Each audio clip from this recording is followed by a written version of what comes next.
Bonjour tout le monde et bienvenue dans ce nouvel épisode de Age of Theory. Cette fois-ci, la dernière fois, on avait parlé un peu des futures factions possibles de l'âge de Sigmar. Cette fois-ci, on va parler un peu des différentes théories et questions un peu récurrentes de la communauté autour de certains personnages, certains concepts de l'âge de Sigmar. Comme on l'a fait un peu avec les factions potentielles futures, on va ranger ça en grande allégeance. Donc on va parler des théories un peu autour du chaos, des théories autour de l'ordre, etc. Donc là, cette fois-ci, on va commencer avec le chaos et on va parler de certains personnages un peu, certaines théories comme autour d'Archaon, de Slaanesh par exemple, etc. Pour teaser un peu. Et je suis accompagné une fois de plus de Drakix et Aurelius. Merci encore à vous d'être venus. Comment allez-vous? Bonjour Elrith, bonjour Drakix, bonjour à tous. Bah ça va bien et toi? Ah, ça va, tranquillou. Salut Aurelius, salut Elrith. Ben ça va aussi, j'espère que vous deux c'est pareil. Ah. À ma foi, on va pouvoir commencer avec la première question. Et c'est est-ce que les nains du chaos vont aider Archaon à percer les défenses d'Azir? Parce que récemment, en fait, on a pas mal de teases qui semblent nous indiquer que Archaon s'approche de plus en plus de son objectif de percer les défenses d'Azir. Euh, ce qu'il faut se souvenir, c'est que Archaon, depuis qu'il est arrivé au début du siècle rouge, soit il y a environ 530 ans à partir de maintenant, genre il y a 500 ans de siècle rouge et d'âge du chaos et 130 ans depuis le début de l'âge de Sigmar, donc ça fait un moment qu'il veut conquérir tous les royaumes. Et Azir est le royaume qui lui a donné de plus de résistance, plus de fil à retordre.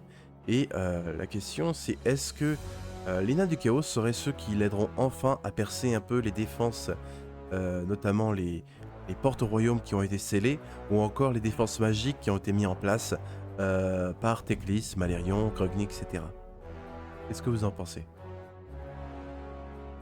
Alors les Nains du Chaos sont la faction la plus récente qu'on ait eue. Elle vient de sortir, même si dans le lore elle est là depuis quand même quelques temps. Et c'est une faction qui s'illustre par sa maîtrise de la technologie à base d'essence de démons et d'essence chaotique. Donc c'est vraiment les nains un peu fabricants et technologiquement beaucoup plus évolués que le reste de la faction du chaos qui sont dans une esthétique dans un niveau technologique un peu plus médiéval, même s'ils ont un peu la magie. Et en effet, Azir reste le royaume inviolé. Le royaume qui, même s'il y a eu des traces chaotiques au début de la fin de l'âge des mythes et le début de l'âge du chaos, ces traces ont été purgées par Sigmar et ses alliés. Donc c'est quand même un royaume vierge de toute corruption, normalement, entre guillemets. Il ne se passe absolument rien dans les égouts d'Azir. C'est l'ordre d'Azir qui l'a dit. Mais en effet, ça reste quand même un objectif pour Archaon de faire tomber ce royaume comme il a fait tomber tous les autres finalement. Donc c'est quand même que ce royaume tienne depuis aussi longtemps et que même ce royaume arrive à contre-attaquer et à le mettre à mal, en quelque sorte via les conquêtes de Sigmar, ça doit quand même lui faire un peu bizarre. Il doit pas apprécier ça et il n'a qu'une envie, c'est d'attaquer son ennemi chez lui, à savoir Sigmar et ses légions d'éternel. Donc il a besoin de faire tomber les portes d'Azir et de pouvoir pénétrer Azir d'une manière ou d'une autre.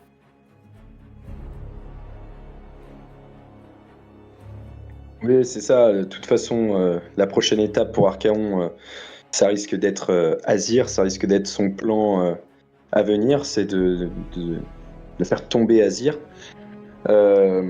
Donc pour ça, les nains du chaos qui viennent d'arriver dans le lore, je pense qu'ils n'ont pas été introduits pour rien, parce que là en ce moment c'est vrai qu'Archaon est en train de faire ce qu'il faut contre les Ossiarques.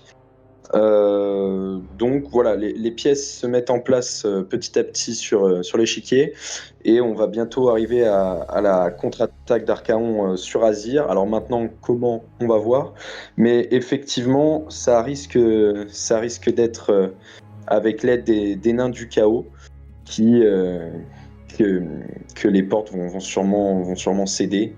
Maintenant, on va voir hein, par la suite aussi sur les prochaines théories, il peut y avoir d'autres moyens, mais c'est pas impossible que les nains du chaos l'aident parce que déjà avec l'arrivée des figurines, ça montre que ce serait l'occasion. Hein, ils vont prendre une place encore plus importante dans le lore, même si comme tu le disais Aurelius, ils sont déjà bien ancrés. Voilà, je pense qu'ils nous réservent quelques surprises pour la suite pour aider Archaon. Après aussi, récemment, Archaon a fait une alliance avec une autre faction du chaos qui est un peu versée dans la technologie. Certes, de la technologie pas toujours stable, mais tout de même, en la personne des Skaven, Archaon a aidé le Grand Racornu à s'élever en tant que 5e du Majeur du Chaos. Et quand on voit un peu les capacités un peu de leur ronge-trou à pouvoir ronger un peu à travers la réalité et pouvoir un peu sortir où ils veulent, il y a moyen que si les nains du chaos et les Skaven associent leur technologie, ça pourrait peut-être que Archaon cherche un peu à s'allier avec les deux, je me dis. Alors à ça, j'ai envie de répondre que les nains du chaos restent des nains, à savoir que je doute que les nains du chaos apprécient les rongeurs. Je pense que il a fait ça afin de faire bouger aussi les dieux du chaos, mais ça on pourra en parler plus tard. Et je pense qu'il veut mettre certainement les Skaven et les nains du chaos en concurrence pour savoir qui l'aidera à briser les portes d'Azir le plus vite. Parce que avoir deux concurrents, ça va les motiver l'un l'autre à se dépêcher en fait d'arriver à l'objectif. Donc je pense qu'il y a un peu de ça aussi. Divisé pour mieux régner, quoi. Exactement. Ouais, ça, ou aussi se servir des deux, hein, parce qu'Archaon, il s'en fout. Lui, ce qu'il veut, c'est juste faire tomber Sigmar, montrer que c'est lui le papa, que les dieux du chaos n'ont qu'à bien se tenir, que c'est lui qui fait la loi, et du coup, se servir des deux, notamment, voilà, comme tu l'as dit, Aurelius, tiens, ça sent le rongeur dans les égouts d'Azir. Donc, se servir des Skaven pour infiltrer dans un premier temps, pourquoi pas ouvrir les portes de l'intérieur ou quelque chose comme ça, ou détourner l'attention, et se servir des nains du chaos avec leur technologie destructrice et dévastatrice pour faire une percée directement en Azir. Donc je pense qu'il va se servir des deux. Alors les mettre en concurrence, ça me semble intéressant, hein, ça offre une profondeur au lore qui peut être vraiment pas mal. Mais je vois bien Archaon juste tirer les ficelles tranquillement et dire voilà, vous faites le gros du boulot. Moi j'arrive, je rase la ville et comme ça c'est moi qui prends les lauriers et puis voilà. Donc je le vois bien, voilà, se servir d'eux et bourriner derrière. Peut-être. Ma foi, si c'est tout ce que vous avez à dire un peu pour cette question, on peut passer à la suivante si ça vous dit. Allons. Alors, la prochaine, c'est est-ce que Slaanesh va enfin bientôt se libérer de sa prison. Donc, pour rappel, Slaanesh dans AOS a été enfermé en fait depuis le tout début de l'âge des mythes par les dieux elfiques Malérion, Tyrion et Teclis et Morathi qui n'était pas encore une déesse à cette époque. Et ensemble, ils l'ont enfermé et ils ont du coup extrait ses âmes petit à petit pour créer les différentes races elfiques qui peuplent un peu les royaumes mortels maintenant. Et récemment, notamment avec le nécroséisme, certaines en fait de ces chaînes qui ont été créées par Teclis et Malérion, en fait des chaînes faites de magie d'ombre et de lumière, donc de Ydish et d'Ulgu, des chaînes paradoxales qui ont été liées à des concepts cosmiques. Ces différentes chaînes ont été brisées, pas toutes, mais certaines. Certaines, grâce au fait que Slaanesh a commencé un peu à sentir un peu certaines choses dans sa prison et a réussi à contacter ses serviteurs pour qu'ils l'aident à briser des chaînes. D'autres par des événements complètement cataclysmiques, comme le nécroséisme de Nagash, qui a tellement fait trembler un peu les lois cosmiques. Ça a brisé en fait des chaînes sans que leur concept n'ait été activé en quelque sorte. Et la Malruine des Skaven a probablement fait quelque chose de très similaire, encore une fois aux différentes chaînes de Slaanesh, Donc peut-être que sa libération approche à grands pas. Qu'est-ce que vous en pensez? Oui, ben là aussi, à mon avis, c'est une belle transition avec l'argument qui a été dit juste avant, à propos d'Archaon. Moi, je pense que c'est pour bientôt, tout simplement parce que il y a cette libération de Slaanesh, pourquoi pas l'utiliser pour briser les royaumes d'Azir aussi. Ça pourrait être le moment où c'est le bazar. Les elfes sont sur leur front. Sigmar envoie, pourquoi pas, des Stormcast pour les aider à maintenir un peu Slaanesh avec ses chaînes. Et Archaon en profite à ce moment-là pour foncer dans le tas et briser les portes d'Azir. De toute façon, il faudra une grosse alliance de tout le chaos. Si Azir doit tomber, il faut tout le chaos sur le front. Et c'est pour ça que les nains du chaos seront probablement là, les Skaven aussi. Et la Slaanesh, du coup, avec sa libération, je pense qu'il y aura un peu tout ça qui va permettre au lore d'avancer vers la destruction d'Azir.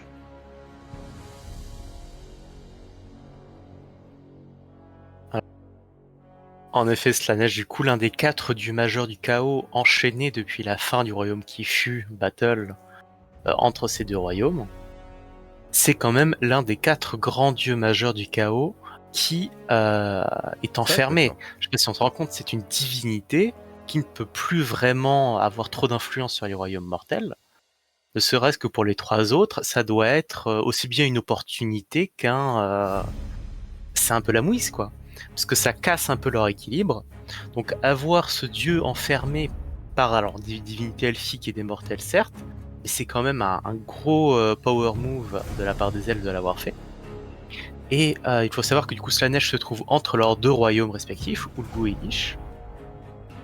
Donc si jamais cette divinité arrive à se libérer, ça va être aussi buffé à volonté, donc les peuples elfiques seront vraiment dans la mouise.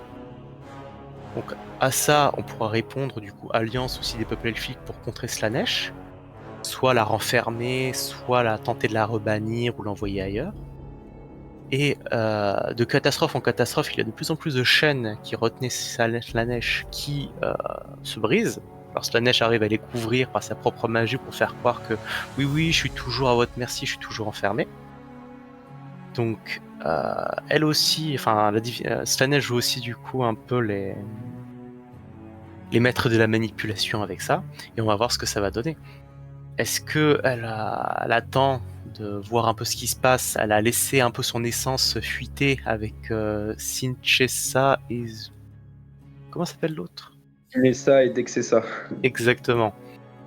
Et on a quand même du coup aussi des enfants entre guillemets d'un dieu majeur du chaos. Donc ça aussi c'est très intéressant. Est-ce que du coup se séparer un peu en plusieurs sous-formes comme ça va l'amoindrir, et du coup est-ce qu'elle risque de se faire attaquer par les autres dieux majeurs du chaos, qui sont au nombre de 5 maintenant? Donc ça casse un peu l'équilibre qu'on pouvait avoir avant. Donc à voir un peu comment ça va évoluer. Est-ce que Slaanesh sera totalement libéré? Est-ce que parce que Slaanesh est enfermé, Archaon a donné une promotion entre guillemets au grand racornu? Est-ce que du coup c'est pas aussi pour motiver les autres dieux à agir un peu plus et à sortir un peu de leur cycle éternel de conflit et de statu quo finalement? Que c'est quand même un 5e dieu du chaos, c'est quelque chose qu'on n'avait jamais eu à Battle. Ouais. C'est quelque Dieu chose majeur. qu'on peut commencer à... un dieu majeur, en effet. C'est quelque chose qu'on n'a pas non plus à 40k. Et des dieux mineurs. C'était un dieu mineur déjà à l'époque, mais là il l'a promu au rang de dieu majeur du chaos. On a une étoile à 5. Ouais, dans 40k, il y a eu un stade où il y avait que 3 dieux, et Slaanesh a été créé par les Eldar. Donc il y a eu un moment où, techniquement, il y a eu un grand nouveau dieu majeur. Dans le Warp, ils ont toujours été 4 en tout cas, parce que dans le Warp, le temps n'a pas d'effet, n'a pas le même sens que dans l'univers matériel. Donc, dans le Warp, Slaanesh a toujours existé, et dans l'univers matériel, il est né avec la chute des Eldar. Là, pour AOS, on a une date avec le grand racornu qui passe dieu majeur du chaos. Donc quelque chose qui n'était pas le cas avant. Donc c'est vraiment quelque chose d'incroyable, quelque chose qu'on n'a jamais vu, quelque chose qu'on n'a jamais eu. Donc est-ce que ça va pousser Slaanesh à essayer de se libérer, à de se débattre un peu plus en disant hep, c'est ma place, attends, tu vas voir. Viens par ici, rongeur, je vais te montrer un peu ce que c'est un dieu majeur du chaos. Donc à voir ce que ça va donner. Ça, si jamais ça arrive, en tout cas, à mon avis, ça sera un grand axe narratif d'une version. Pas notre version actuelle, j'en doute. On est plutôt axé sur autre chose en ce moment, surtout avec les nains du chaos qui arrivent, qui vont mettre un peu le bazar. Mais je pense que Slanesh ça sera un point du lore, en tout cas à un moment ou à un autre. Quelque chose de très important. Le jour où ça arrivera, peut-être enfin première figurine d'un dieu majeur du chaos. Parce que là, il est clairement il est entre les deux royaumes. S'il est libéré, il peut poser pied à terre, quoi. Il sera plus dans le Warp ou dans son royaume. Ce serait l'occasion, enfin, d'avoir une incarnation d'un dieu du chaos réel sur table et non pas juste un démon majeur, mais vraiment l'incarnation d'un dieu sur table. Ce serait hyper stylé. C'est vrai que bien souvent, surtout on avait que- parlé des fois en live qu'un dieu du majeur du chaos est une fille. Mais pour moi, s'il y a un setting de Warhammer où c'est possible, c'est bien OS, quoi. Parce qu'on a plein de dieux en fait sur table. Nagash. Qui d'autre en fait, mis à part Nagash? Ah non, les dieux elfiques, oui. On n'a pas Sigmar. Teclis, Salariel, on a Nagash, donc il y a Kragnos. Ça commence à faire un petit nombre, donc comme tu dis, Elric, c'est pas quelque chose qui est tabou à Age of Sigmar et il faut continuer là-dedans parce que on voit bien que c'est un plaisir à poser sur table, à jouer, et après, faut pas rendre ça débile non plus. Il faut que ça reste cohérent, donc au niveau du lore, là où ça peut rester cohérent, c'est tout simplement que ça reste qu'un bout de l'essence du dieu, c'est pas toute la puissance du dieu non plus. Et de toute façon, on voit bien que des dieux qui meurent à Age of Sigmar, ça arrive assez souvent. On voit bien Grimnir, tout ça. Enfin voilà, les dieux peuvent mourir. Donc qu'ils soient incarnés ou au moins un bout de leur âme incarné, faut pas que ça soit tabou. Ce serait dommage parce que c'est l'essence même d'Age of Sigmar de voir les panthéons se renouveler assez facilement. Pas tabou, c'est pas tabou. Mais vivement la figue de Sigmar. Hein. Moi, je pense qu'on l'aura clairement un jour. Clairement. Ma foi, je vous propose de passer à... Tu as un truc à dire ? Juste, on pensait pour 30k dans l'univers de Warhammer qu'on aurait la figue de l'empereur pour Horus Heresy. On l'a pas encore. Mais je me demande qui l'aura en premier. Est-ce qu'il y aura Sigmar ou est-ce qu'il y aura l'empereur de l'humanité qui aura ses figurines sur table avant l'autre? Ce serait marrant. Petite course là entre les deux divinités. Peut-être que justement, tu vois, le fait que ce soit pas tabou, c'est vrai à Age of Sigmar, c'est pas tabou et il faut que ça reste comme ça parce que c'est intéressant de voir les dieux sur table, Alariel, Teclis et tous les autres. Mais pour 40k, je trouve que c'est plus délicat parce que il y a pas. Est-ce que c'est vraiment faisable de l'avoir réellement ou pas sur table? Tu le mets sur la table, t'as gagné la partie. Ouais, voilà, moi c'est un peu ça. Un peu Après, ça, dans hein, 40K, c'est ils bon, ont vas-y, quelques gagné. trucs aussi, genre il y a Inéad pour les Eldar, il y a Lectan pour les Necrons. C'est des avatars ou des restes de divinités. C'est vrai. Mais à voir. Hein. Après, le wargame, c'est pas toujours. Je veux dire, quand t'as des prémarques sur table, ils sont pas vraiment en termes de règles. Pour les rendre réalistes, il faudrait qu'ils roulent sur tout, quoi. C'est pareil pour les dieux. Genre, même par exemple, les méga gargants, ils sont pas à l'échelle par rapport au wargame. Non, Genre, dans le lore, ils font la taille de montagne, en fait. Il faudrait que ça fasse la taille d'une figurine de titan, quoi. Faut jouer un enfant. C'est ça. Tu joues un enfant de 3 ans, genre boum, boum, boum. C'est ça. Ouais, parce que dans le lore, ils ont rien à faire de ce qui est à côté. Ouais, il coûte pas cher qu'une presque. Mais bon. Ma foi, je vous propose de passer à la question suivante. C'est du coup, maintenant qu'Archaon est un peu en train de bouger, est-ce que Be'lakor va faire un peu son move, qui cherche en fait toujours un peu à contrecarrer un peu les plans d'Archaon, parce qu'il cherche à devenir redevenir plutôt le favori des dieux sombres. Donc est-ce qu'il va peut-être saboter l'attaque d'Azir, si ça se fait, ou est-ce qu'il va peut-être essayer d'aider Slaanesh à se libérer? On sait que Archaon, avant qu'il soit engagé dans la guerre contre Katakros, il était justement en train de chercher Slaanesh, il a même pris contact avec elle. Et on sait aussi que durant les Broken Realms, Belacor est entré en contact avec Sinessa et Dexessa, les jumeaux de Slaanesh, et ça laissait peut-être penser qu'une alliance pourrait venir entre lui et elle. Donc la question un peu c'est Oui. qu'est-ce que vous pensez qu'il va faire?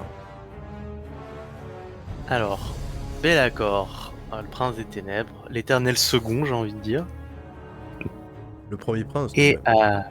le premier prince, mais bon, c'est pas lui l'élu éternel, là, c'est pas lui le grand sénéchal des forces du chaos. Donc à ça, je pense qu'il y a quand même un gros complexe d'infériorité chez lui. Parle bien de Belacor. Et que bon, ça doit le ronger un peu. Donc je pense que ce serait tout à fait dans son personnage d'essayer de mettre vraiment des bâtons dans les roues d'Archaon, d'une manière ou d'une autre. Et qui sait, peut-être de libérer Slaanesh avant lui. Afin de quand même gagner avoir une divinité majeure du chaos et une dette envers lui. Quelque chose d'incroyable. C'est pas quelque chose qui doit arriver souvent, je pense, dans tous les univers Warhammer. Qu'un dieu du chaos t'en doive une, ça doit être quelque chose. Donc si justement il veut regagner les faveurs des dieux, essayer de rétablir l'équilibre, rétablir l'ordre entre les 4 grands dieux plus le 5e maintenant grand racornu, ça doit être quand même un objectif très intéressant pour lui. Chose réalisable aussi.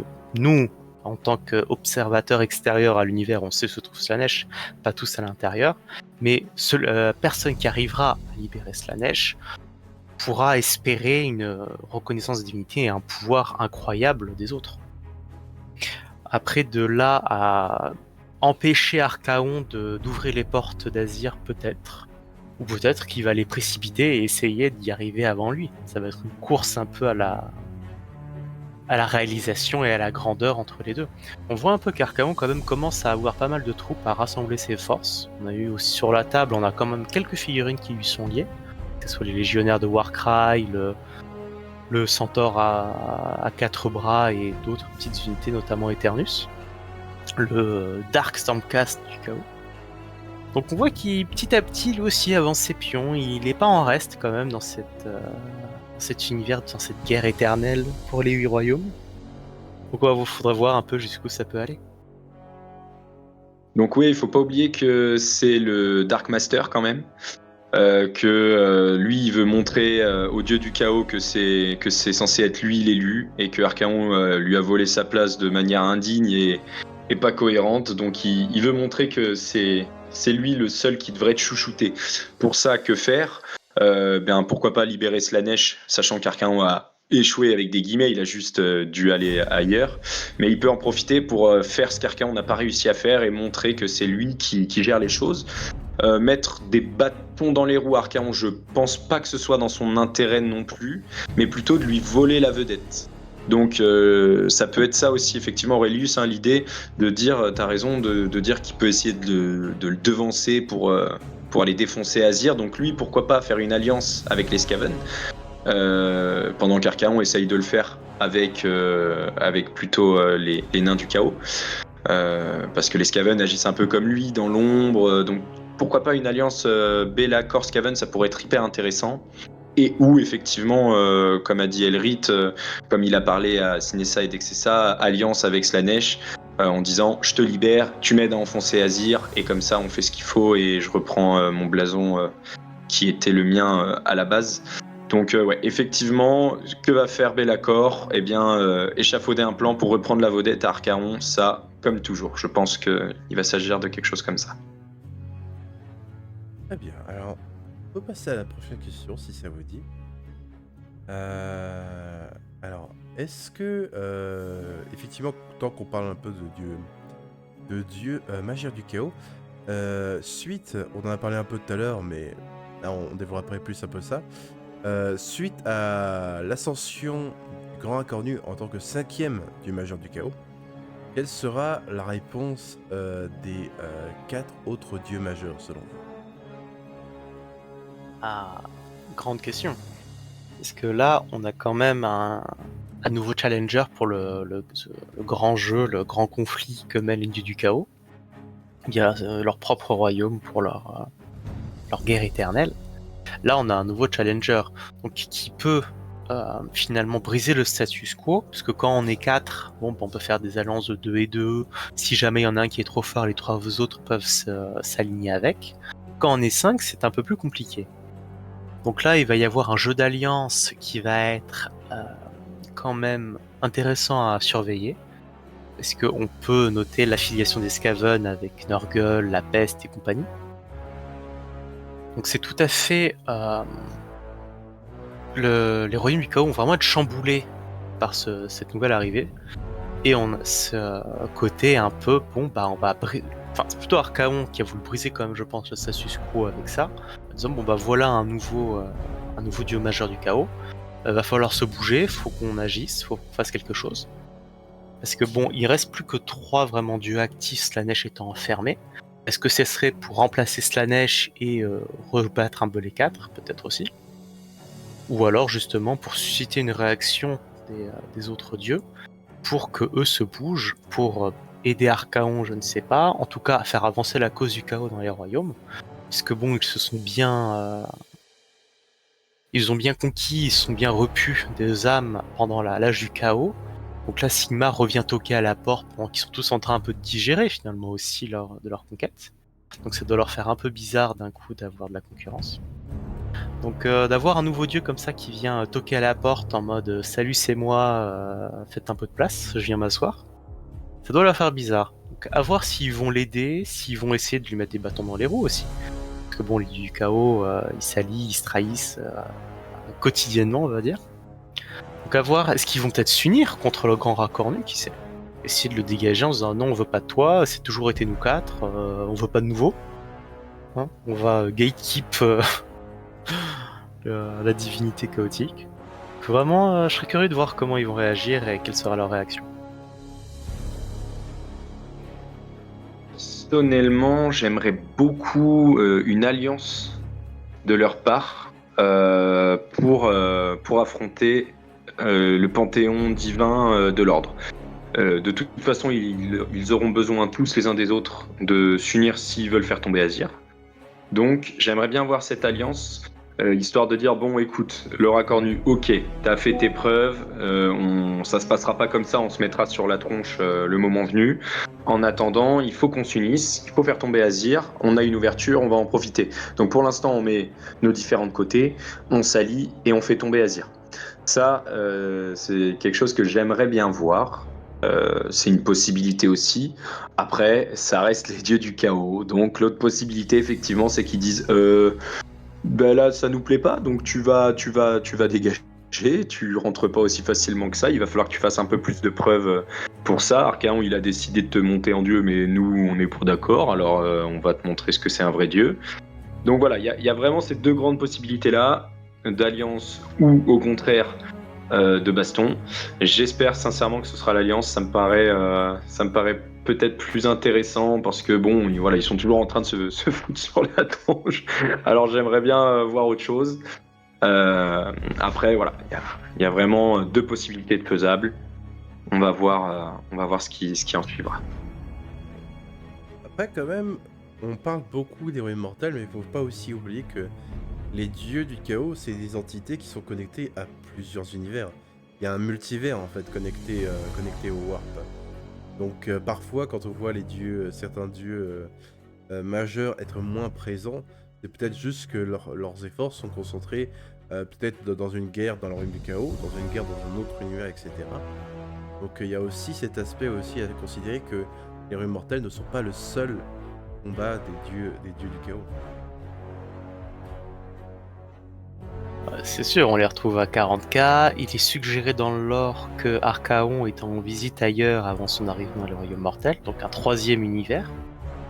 Je doute qu'il soit baladé à 40k. Il serait un peu dépassé par les événements, je pense. Mais donc, tout à fait, il pourrait être occupé ailleurs. Est-ce que du coup, on verrait le grand racornu à 40k? Mais sans un 5e dieu du chaos là-bas, ça serait marrant. Ah, c'est vrai que maintenant que c'est un dieu majeur, il pourrait rentrer dans le multivers, ça y est enfin. C'est pas juste limité à fantasy. Bah, j'avais une blague, une petite citation qui disait que les humains seraient les Skaven de 40K, parce qu'on a un grand conseil, on est des vermines qui nous multiplient un peu partout, comme des lapins. Et cette comparaison m'a fait rigoler. Ah oui, je crois que c'était Mais- Pancreas does not work. No work, un truc comme ça. Peut-être. Mais ouais, l'Imperium, c'est un peu les Skaven quelque part.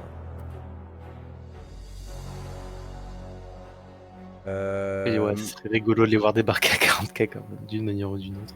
Ah, pourquoi pas, hein. Mais Après, je me aussi- dis, genre, à quoi ça ressemblerait, parce que quand même, les Skaven ont une technologie relativement avancée. Donc dans 40K, en fait, c'est quoi, ils seraient au niveau Necron, sauf que ce serait absolument pas stable. Ce serait quoi? Les orques. Ah bah voilà. Ouais, je pense qu'en fait, il y a beaucoup de places qui sont déjà remplies, en fait, dans 40K, par rapport aux thématiques Ouais, c'est Skaven. clair. Bah, justement, c'est là où AOS pour moi est un. J'ai pas envie de dire supérieur, mais un plus comparé à 40K, c'est qu'on peut Supérieur. avoir des avances. Pas envie de dire supérieur, parce que Attention. c'est deux univers Attention, différents, oui. c'est pas comparable. Oui, Mais oui. pourquoi je Si préfère ces deux univers ouais, n'avaient c'est un pas niveau même personnel. le nom Warhammer, ils seraient pas comparés. C'est sûr. Bien sûr. Mais là où pourquoi je préfère AOS, c'est qu'on a ce genre d'avancée dans le lore. On a un 5ème dieu du chaos. Le problème de 40K, c'est qu'ils sont coincés à 5 minutes avant minuit. Ça fait 10 ans qu'on y est. Ils ont tenté de faire avancer les choses avec du Liman, mais bon, on a eu Redcon sur Redcon, retour en arrière, un pas en avant, 2 pas en arrière. Donc ils avancent pas. Là où AOS, ils se permettent des choses que 44 ne se permet pas. Et ça y est, ça paye. Là, on a les nains du chaos qui débarquent. On a possiblement une guerre majeure des dieux qui va débarquer dans les prochaines versions. Peut-être même des dieux sur la table. Et là, on a un 5ème dieu du chaos. À quand un 6ème, j'ai envie de dire? Voilà, Qu'est-ce qui leur justement, empêche de faire venir un 6ème dieu du chaos issu de je ne sais quoi, de je ne sais pas qui, peut-être d'une faction qu'on n'a jamais vue?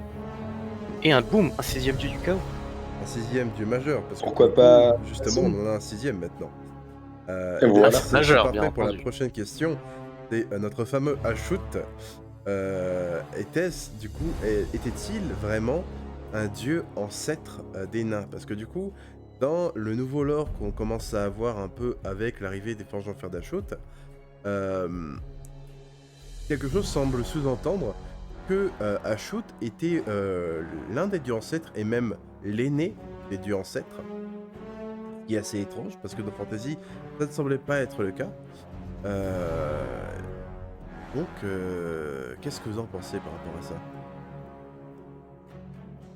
Alors, c'est vrai que du coup, on a eu un article là qui donnait un peu plus de lore sur Ashut, mais du point de vue des nains du chaos eux-mêmes. Donc, il est fort à parier qu'ils ont dû arrondir les angles et enjoliver l'histoire, et finalement raconter un peu leur version des faits, leur propagande finalement.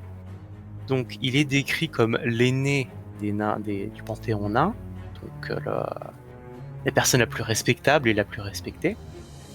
Était-ce vraiment le cas? Ce n'était pas le cas à Battle. Il avait une origine très différente. Donc à ce niveau-là, j'ai envie de dire que ça pimente un peu les choses, que ça les rend intéressantes, parce que du coup on ne nous donne pas la vérité, les faits tout de suite.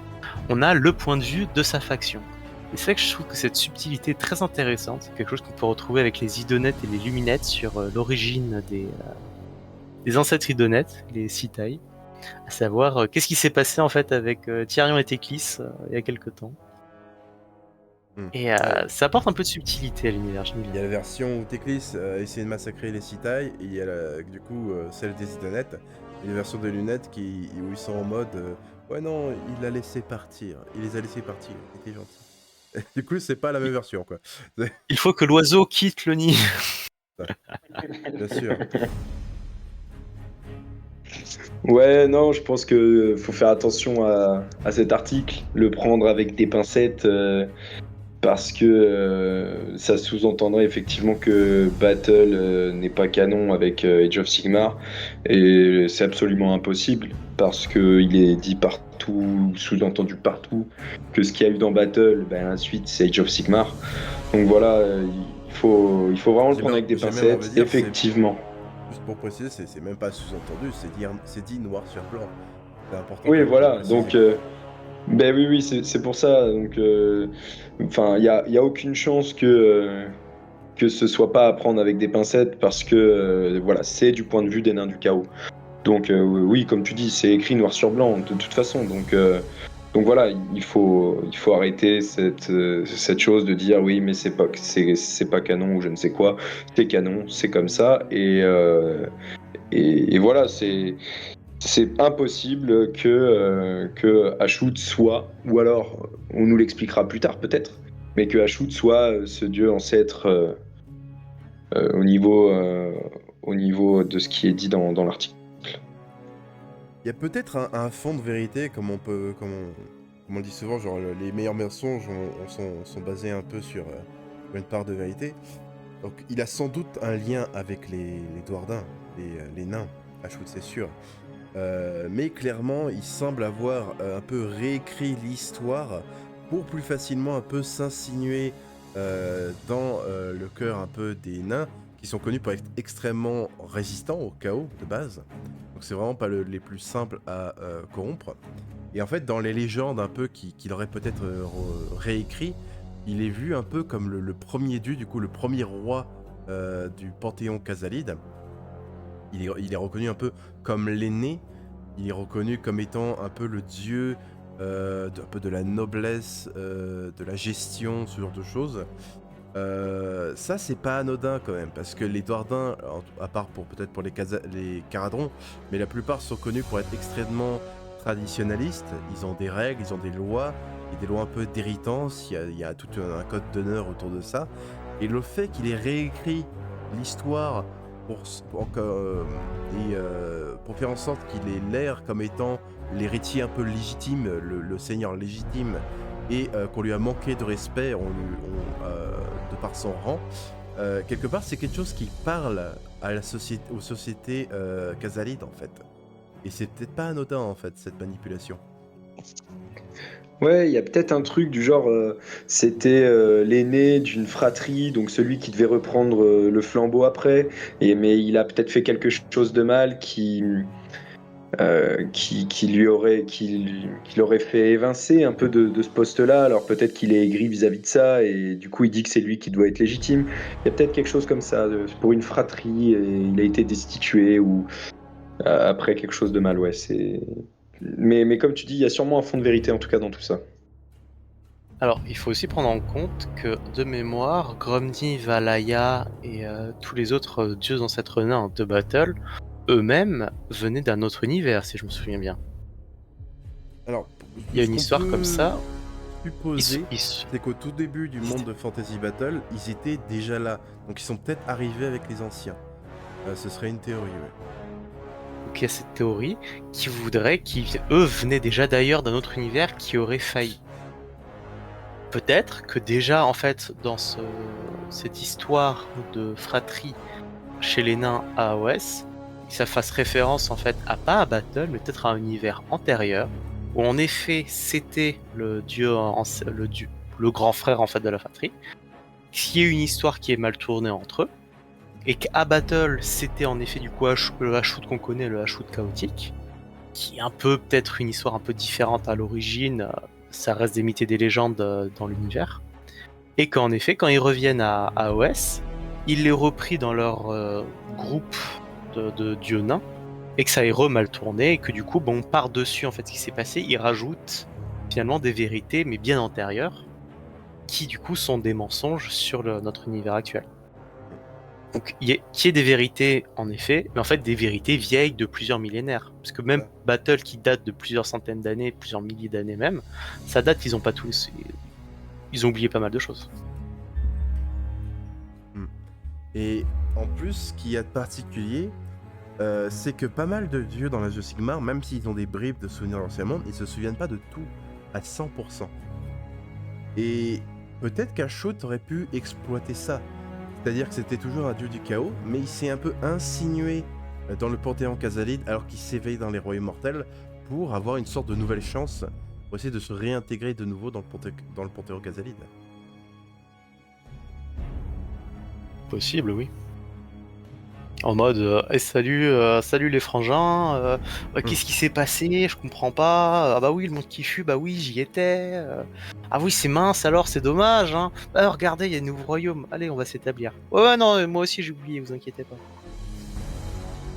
Mais oui, peut-être, peut-être.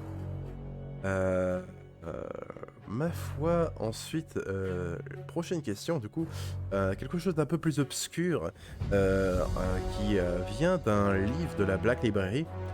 Je vais essayer de pas spoiler lequel, mais dans un de ces livres, un autre dieu, du coup, encore un septième dieu, du coup, en plus des quatre majeurs, le cinquième avec l'aura cornu, Ashut, il y a un septième dieu du chaos qui est mentionné. Et il s'agit de Zuvacin, le défaiseur, du coup l'un des dieux du chaos renégat. Du coup, un dieu du chaos qui combat aussi bien le chaos que l'ordre. C'est un peu il est un peu surnommé aussi un peu le dieu rieur. C'est un dieu qui cherche un peu à tout saboter.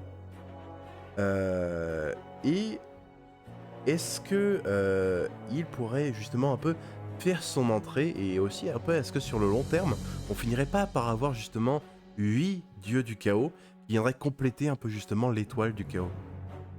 Alors, Zuvacin, donc Zuvacin, alors surnommé le défaiseur, donc on l'appelle le dieu gaspilleur. Et c'est un dieu qui cherche à détruire constamment ce que les autres créent. Donc il veut vraiment réduire à néant un peu ce qui existe. C'est quelque chose qu'on pourrait rattacher un peu à la destruction dans AOS. Mais on a un peu finalement ce côté gaspillage aussi. C'est vraiment détruire pour le plaisir de détruire ce qui a été fait. Donc c'est pas juste détruire pour détruire. Là, il y a vraiment un plaisir un peu sadique avec ça. Et donc la conception du chaos de cette entité, c'est vraiment de s'assurer que rien ne prend la tournure attendue. Qu'il y a un peu un côté, t'as prévu quelque chose, ça part en cacahuète et ça se ruine au passage. Donc, vraiment que le plan tourne mal. Donc c'est vraiment un saboteur qui gâche un peu tout. Et donc il a été catalogué dans le monde qui fut comme un dieu renégat, parce que c'est un dieu du chaos qui agit contre le chaos. Même si ils peuvent aussi s'allier comme un dieu du chaos pour contrer d'autres dieux du chaos. Donc c'est vraiment quelque chose de particulier, quelque chose qu'on n'a pas vraiment dans l'univers, donc qui pourrait apporter un peu de subtilité au chaos, un peu de nouveauté aussi. Et j'aime beaucoup l'idée que, on parlait de sixième dieu du chaos tout à l'heure, on est du coup un sixième dieu du chaos, et soyons encore plus fous, un septième et un huitième, pour avoir notre étoile à 8 branches avec 8 divinités majeures chaotiques. Ouais, j'aime beaucoup cette idée de compléter l'étoile chaotique. Ça paraît très cohérent en plus. Et comme là, il y a un nouveau dieu qui vient de compléter, on voit que c'est quelque chose qui n'est pas impossible. Donc c'est hyper intéressant. Alors après, est-ce que ce sera Svacin? Ben, bonne question, ça on verra. C'est une bonne idée aussi parce que dans chaque panthéon, il y a toujours un dieu qui met un peu le bazar. Et puis ça correspond très bien à Svacin pour le coup. Il aime bien voilà, défaire ce que les autres ont fait, une forme un peu de stagnation, même si bon, rien à voir avec Nurgle. Mais ça serait une bonne place pour lui, parce que rien que son fonctionnement est très chaotique, au-delà de ce qu'il aime. Donc il a bien sa place sur cette étoile. Ça me paraît vraiment intéressant d'essayer de la compléter. Il y en a beaucoup qui peuvent essayer de, comment dire, qui seront éligibles pour cette étoile-là. Maintenant, à voir lesquels arriveront. En tout cas, Svacin me semble être un excellent candidat. Bah, ça fait penser justement à le 40K. Dans 40K, il y a un truc qui avait été mis en place, un peu le Laeteric Dominion. En gros, ça montrait un peu la nature, un peu que pouvaient prendre un peu les 8 branches. Et je me souviens, c'était sur un forum, quelqu'un avait justement dit que c'était intéressant que AOS justement commençait à avoir vraiment toutes les branches qui se complétaient. Et justement, ça mentionnait Ashut en tant qu'un peu l'industrie, un peu etc. Zubacin aussi a été mentionné. Et le huitième, du coup, en plus des quatre dieux majeurs, Laura Cornu, Ashut et Zubacin, le huitième pourrait être Morgur, du coup, qui pourrait être justement le fameux primogéniteur des Undead dans l'Age de Sigmar, qui pourrait être aussi un peu la créature qui est mentionnée un peu comme étant l'entité qui sommeillerait en dessous de Gur, le royaume des bêtes un peu, et lié justement un peu aussi au sang persistant des mâchoires de Ravenak. Il y a toute une histoire un peu autour de ça. Certains l'associent à l'esprit de Gur, les Undead l'associent justement au primogéniteur, les ogres l'associent à la gueule. Et en plus, dans un roman récemment, Morgur a été mentionné, un roman très récent, encore une fois je vais pas spoiler lequel sinon c'est dommage, et du coup il y aurait certains qui chercheraient à le ramener. Donc Morgur pourrait arriver du coup compléter notre étoile du chaos, et je pense que ce serait pas mal justement que ce soit un dieu des Undead, ça compléterait vraiment bien le chaos. Auquel cas, ça donnerait un retour des Undead à AOS. Sous une autre forme, pas leur forme de battle, mais un retour quand même, ça serait bien. Parce que le Racornu, c'est quand même sa faction, c'est une faction qu'on avait dans AOS depuis un moment, et qui était déjà dans Battle aussi. C'est pas entièrement nouveau, on va dire, il était déjà là. Là où Zuvacin et les autres seraient quand même des nouveautés, et avec leur faction, ce qui induirait de nouvelles figurines, de nouvelles choses. Même si du coup, pour les hommes bêtes, on a quand même... on a eu une nouveauté, un nouveau chef homme bête en plastique. On pourrait du coup s'attendre à vraiment un renouveau de de tout leur kit plastique finalement. Ce serait vraiment sympa. Dans le lore, les Undead sont clairement toujours là. Il y a toujours des Undead monothéistes chez les dieux majeurs du chaos. Je me dis que ce qui pourrait être sympa en fait, c'est de varier un peu le team d'Undead. Pas avoir juste des Undead chèvres. Dans le lore, même dans Fantasy, il y avait des Undead qui étaient décrits comme étant un peu plus liés à différents animaux. Donc ce serait intéressant d'avoir un peu une innovation un peu des Undead, avoir plusieurs designs différents. Ça apporterait un peu plus de fraîcheur, j'ai envie de dire. Ouais, et puis ça rejoint aussi, mine de rien, ce qu'on avait théorisé. Donc, c'est quelque chose qui paraît pas incohérent.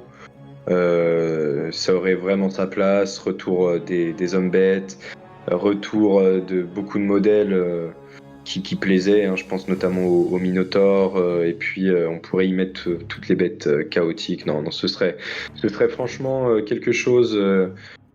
Ouais, avec beaucoup de fraîcheur, t'as raison, c'est le terme, je pense. Beaucoup de fraîcheur et puis très attendu surtout.